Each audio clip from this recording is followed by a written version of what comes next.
Hey guys, it's me here from my channel, and today we're gonna be talking about the origins of Dragon Ball. So if you grew up watching Dragon Ball Z or even Dragon Ball Super, you probably have some questions about the show that have never been answered.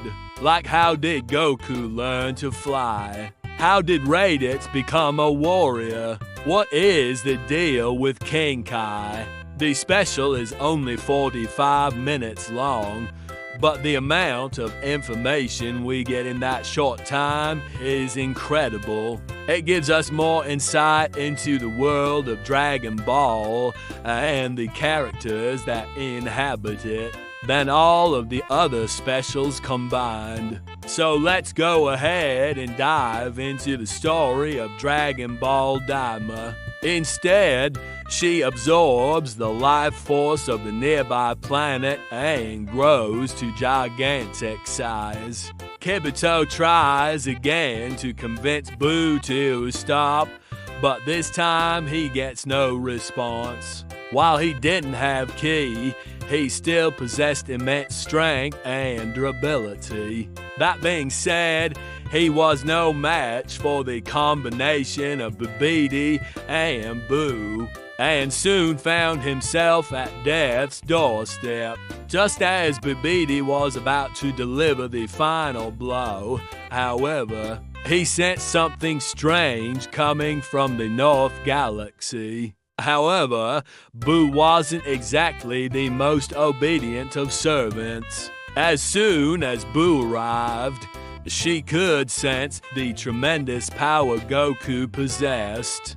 Goku then retaliated with a Kamehameha of his own, but Buu absorbed that attack and became even more powerful than before. Bibidi wasn't exactly thrilled to see Goku, but he wasn't afraid either. You see, he knew that Goku couldn't possibly defeat him unless he absorbed the Dragon Balls himself.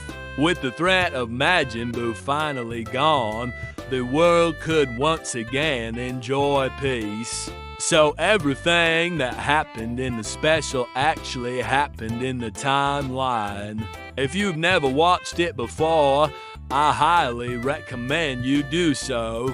There are several unanswered questions regarding the early history of Dragon Ball, and I think this special does a great job of answering those questions. And since Goku didn't know where the Dragon Balls were, Bibidi felt safe. See you next time. Unfortunately for him, Goku had actually absorbed one of the Dragon Balls back when he was a child. This gave Goku the power to sense the location of the remaining Dragon Balls, and he used that power to locate Bibidi. At this point, it seemed like Buu had the advantage, but Goku had a trick up his sleeve.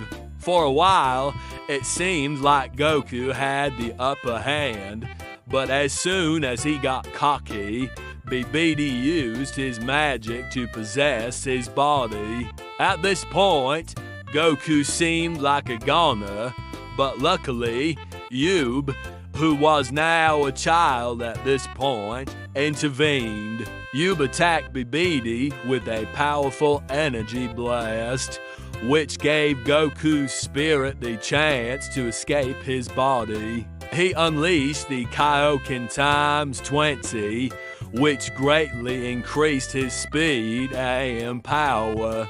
With this newfound strength, Goku was able to overpower Buu and trap her inside a hyperbolic time chamber. Because of this, she decided to absorb him. Unfortunately, this proved to be a huge mistake because Goku was immune to her absorption technique. She rampaged across the planet, absorbing the life force of every living thing. By the time Babidi returned, there was absolutely nothing left for miles and miles. Not wanting to waste any more time, Bibidi commanded Boo to go to Earth and kill the Guardian, Guru.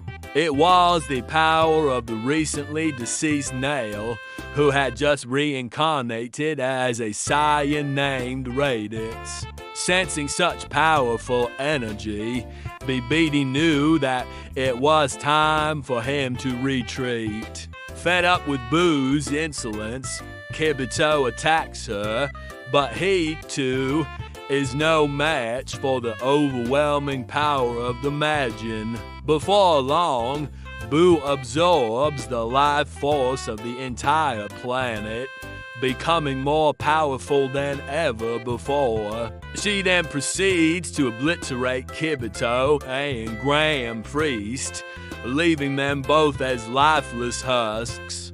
Well, some of those questions are answered in Dragon Ball Z.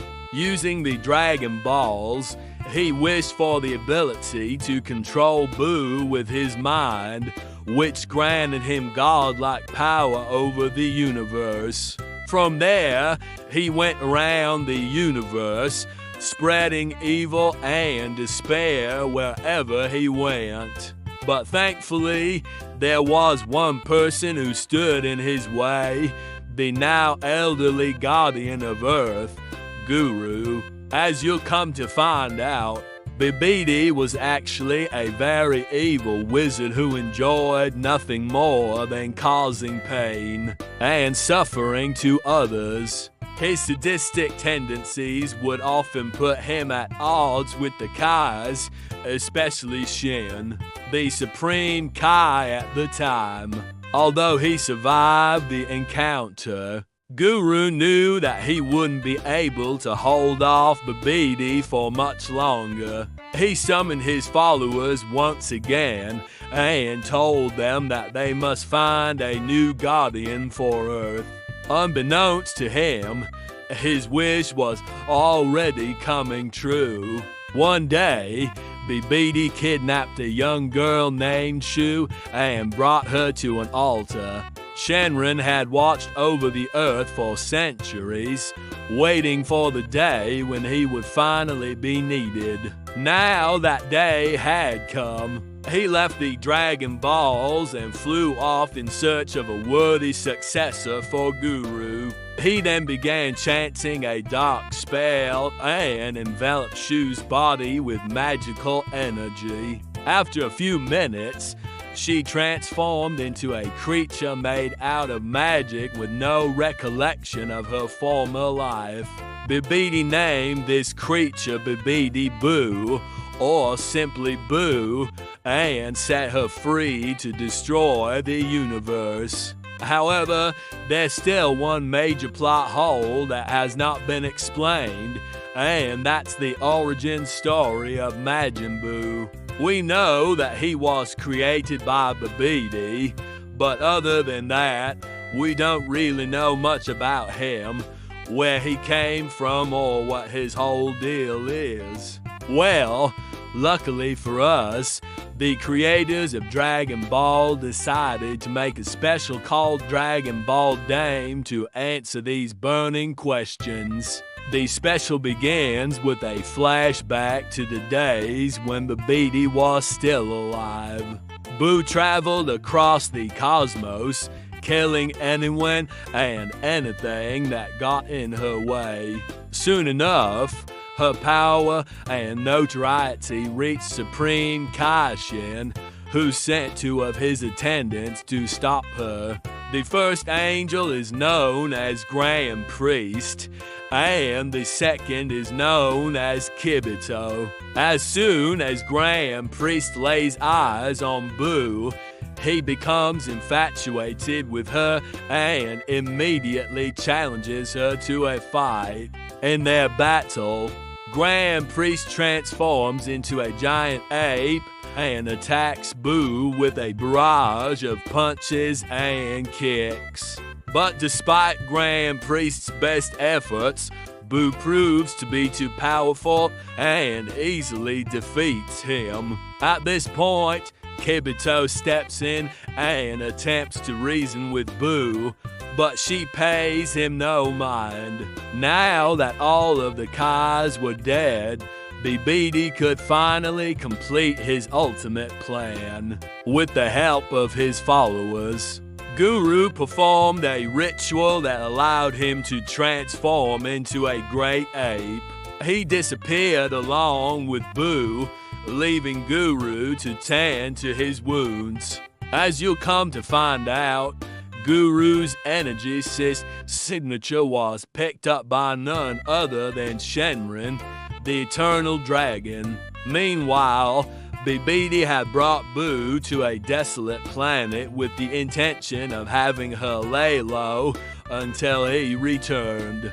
But as luck would have it, Shenron had already found Goku and was in the process of passing on his powers. Not willing to give up, Boo attempted to attack Goku with a barrage of energy blasts. But Goku was able to dodge each and every one. With Boo out of the picture, Goku went in search of Babidi, who was hiding in the depths of space. Goku arrived at Babidi's fortress and the two exchanged blows.